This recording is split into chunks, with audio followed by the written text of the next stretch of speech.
Hey, everybody. Welcome back to another episode of the Richard Geek podcast. We have Riggs Eckelberry. He's a nationally renowned entrepreneur who deploys his personal break to build process to help rebuild the water industry. So, we want to talk about water. He's the founding CEO of OriginClear. He's developed innovative solutions to help pioneer the development of water stablecoins. We're going to get into that and what that is. What made you get into water? How did you get to the point where you are now doing modular water systems? Early 2000s, we launched a company that at that time called Origin Oil because algae was the original oil. It was not dinosaurs. It was algae. And had a great time. But then what happened was fracking. And all of a sudden the Yeah. cost of crude dropped below $50. And we're like, oops, we don't have a biofuel at $50. Algae can maybe get in there at 120. So rather than around any further, we decided, okay, let's pivot right now. And our technology was to pull the algae out of the water, which is microscopic. And we did the same. Said, okay, well, let's clean up the sewage with the same technology. And that's what got me into water. We renamed the company Origin Clear. And in the first few years, we really focused on technology before learning that the water industry could care less about technology. They're very old school. They're like, no, no, no, we're good. You got to use those membranes. Everything's fine. And so we eventually turned to the commercial model. Like, fine, you know how to clean the water, fine, but there's better ways of distributing it. And one of the things we discovered was that the big old central utilities, the municipal utilities that were built in the early part of the 20th century are totally overloaded. They just can't handle it. And now there's an estimate out there by the Society of Civil Engineers that by 2029, we will have an annual shortfall of $430 billion a year in infrastructure costs in the US alone. Now, I'm sorry, we're throwing around billions like it's nothing, but that's still a lot of money. And people aren't putting it into water. So we went, oh my gosh, this is a disaster because it's an unfunded, crater. It's just this crater, this Death Star being created. So much so that there is now every 2 minutes there is a sewer main break somewhere in the United States. That's how bad it is. And people are like, oh, it's okay, faucet opens up and the tap, and I flush the toilet, it's all good. That is until there's a sewer main break in your backyard. Then you'll feel different about it, right? So we said, look, the easy way to do it is unload the system. You know, take all these 90% of all the load is industrial and agricultural. Take them off the system, have them treat their own dirty water. They broke it, they fix it, right? So we've been this is called decentralized water, and it's a thing. And it turns out companies like it because many reasons, including controlling costs, but also getting out of the hair of the cities. They love it. Like, okay, good. We meet permit. We're not part of your game. And the one hidden benefit is America only recycles less than 1% of its water. Places like Vegas, almost 90%, right? We have an opportunity to do much more if everybody recycles. But the cities don't recycle. They don't have the money to set up all that stuff. But if you're doing it yourself, you can recycle it yourself. You take that brewery water, clean it, and you can use it for other purposes like washdowns and so forth. What we calculated is that if we get up to 15% recycling by industry and agriculture, we will have double the available fresh water in the United States. That's doable. And so that's what we've been doing. And we invented this amazing, not I, but Ben Early, the amazing guru that we have, invented these drop-in-place pods, boom, modular water, and you plug and play them because people who operate a brewery don't want to know about wastewater. Like, you know what? Just somebody do this, right? And the second thing is that brewery didn't have the money for one of those wastewater treatment systems. And so now we also have water as a service. Oh, sir, here, just sign a 20 or 30-year contract, pay by the gallon. We're all happy. And now the water industry is getting that beautiful monthly recurring revenue that everybody's after.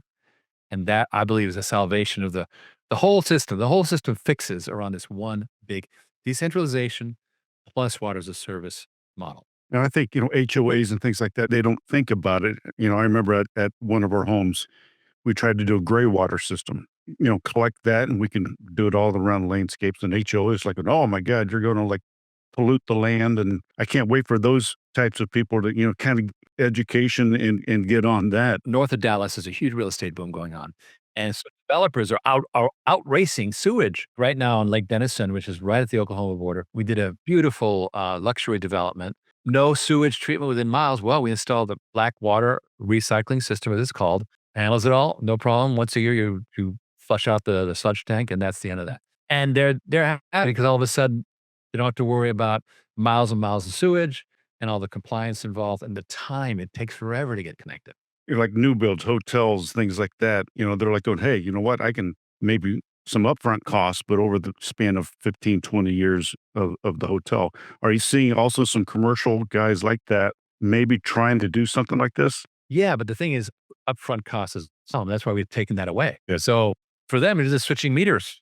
Oh, I'm not on the city meter. I'm on the private meter. It's like when they put in those solar panels on your roof, they install these panels. They continue to own the panels. They're not yours.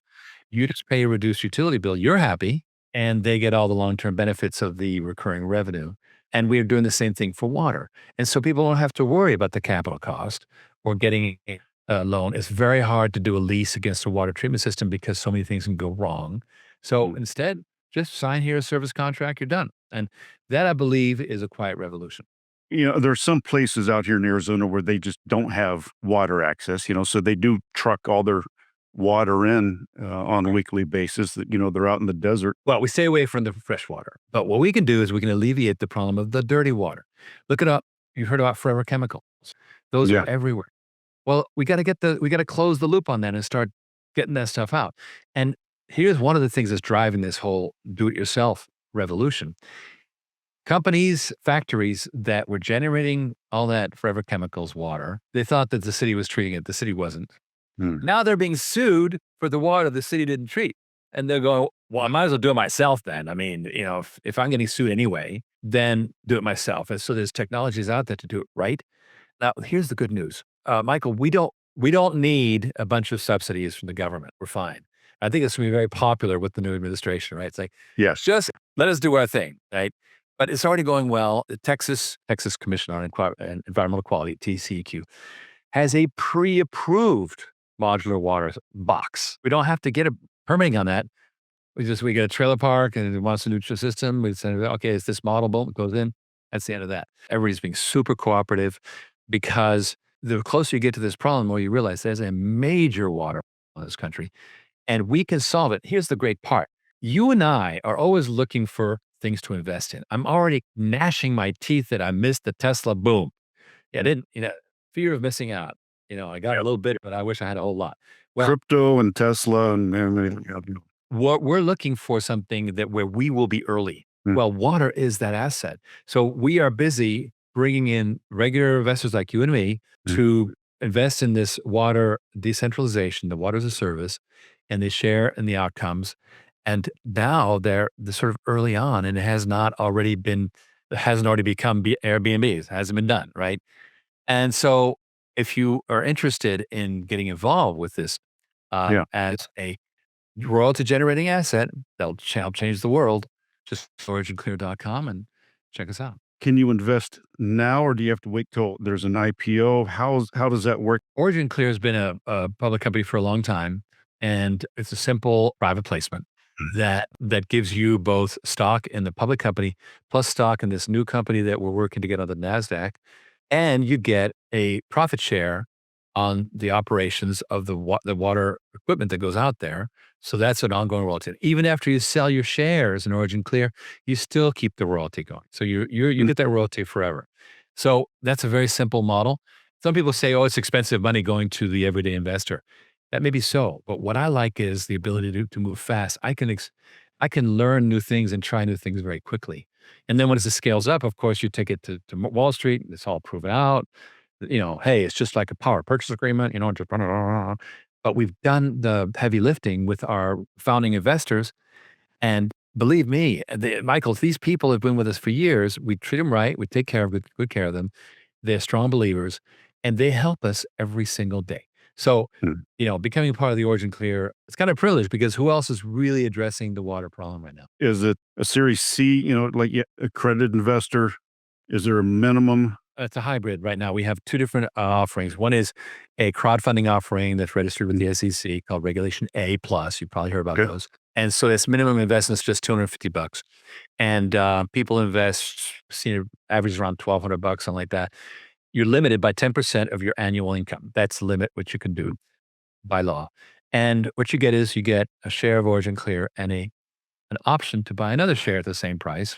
So basically, you're getting, I guess you could say you're getting 2 for 1, right? That's for people who are not accredited. Now, if you're accredited, that Mhm. means you're making $200,000 a year personally, $300,000 with a cohabitant, or you have $1 million in net worth outside of your primary home. If you fit in that, then you become one of those royalty receivers. That's that 25% profit share, the shares of OriginClear plus Water on Demand. I mean, we reward them for jumping in there with a lot more money, right? I mean, so it's fair. Yeah. You can just jump in and do the regulation A, the crowdfunding, right? And even set up a subscription series. It's all good. Mhm. And then on the other side is you have this Water on Demand, which is a company we created that is going through being purchased by a blank check company on the NASDAQ, which I can't talk about, but it's going just fine. And then OriginClear is going to continue to incubate more. And that we do have an idea for a stable coin. And that will be because water needs a coin. Water needs a coin. That is the actual value of the water, not some crazy meme coin, right? And that is going to be the next thing that OriginClear creates with Water on Demand. So OriginClear is basically an incubator for Yep. great ideas, mostly in water. But if a good idea comes around in another area, we'll do that too. And Is so there a minimum investment for the accredited investor? it's called a $100,000 unit, but I'll tell you, Michael, we don't much care. We'll take whatever you think's right. Here's why: people tend to invest again and again. Far be it from us to make you uncomfortable. If 30,000 is right, then do 30,000. It's no big deal because people see us making progress and doing great things, and they go, "I'll do more," and we make it their while. So we have a very, very loyal investor base. My wife and I were just discussing some things. It's like, where are we going to put some of this money? And I'm like, going, I might know a guy. I uh, was having the same conversation with my wife. We got a big tax refund this year. Like, let's see now. yeah, I got to keep some for my hotels and things like that. But um, you always diversify. Always looking at diversification, and everybody out there that's looking for diversification. We've been talking about the multifamily and diversifying in real estate. Sure. But how about the most critical part, other than the land, is the water? A lot of people in California and Arizona, 'cause that's all of our legislation right now is talking about. It's like the 100-year supply, or what are we doing? It's a disaster, and they don't know where Yeah, to find it. we can. The Colorado only gives us so much money, so much water a year, right? Yeah, I mean it's and there's lawsuits with that. It's like California wants more water from the Colorado. We want some, and how about Colorado where it's at? And that's just crazy out here. And it's not being recycled. Hello? And it's not being because my HOA won't let me. Uh, Exactly. but I think that touches the heart, ladies and gentlemen. There's two types. If you want to do the crowdsourcing, you want to do a more of a syndication, or a Reg C, private placement. Do that. What else? What did I miss? Okay, so what's very important to know is that we are just one small company. So we're not gonna redo all the water systems in America or the world, right? So what we're doing is we're really focusing on the financial layer, and then we want to democratize it and make it available to water companies. They're trying to get a client, but the client doesn't have the money. It's like, well, here, use one of our water purchase agreements, and we'll go ahead and get your client going. And so what we want to do, we want to harness the entire water industry, give them a better way to offer water treatment without money up front, without capital, and the investors are the ones who benefit. I think that's a big trend, and by not being greedy, by not trying to do it all ourselves, they should use our technology, but even so, just look, it's a financial deal. Get it out there and eventually go international. We want to get a financial partner in Dubai, Singapore, Tokyo, London, and let them do the same thing we're doing in partnership. I'm a strong believer in, what you might call the network effect, which is as you each node that you add to the network geometrically increases the value of the network. So you go boop, boop, boop, boop, boop, boop, boop, boop. Mhm. That's what we want to do here to make a real transformation, and it will directly affect the health of humans. right now. And I think this current administration is going to love it. Fantastic. Rich, thank you so much for coming on the Richard Geek podcast. Have a wonderful, it's about almost happy hour there. So take care and we'll see you next time. Michael, such a great pleasure. Appreciate the interview.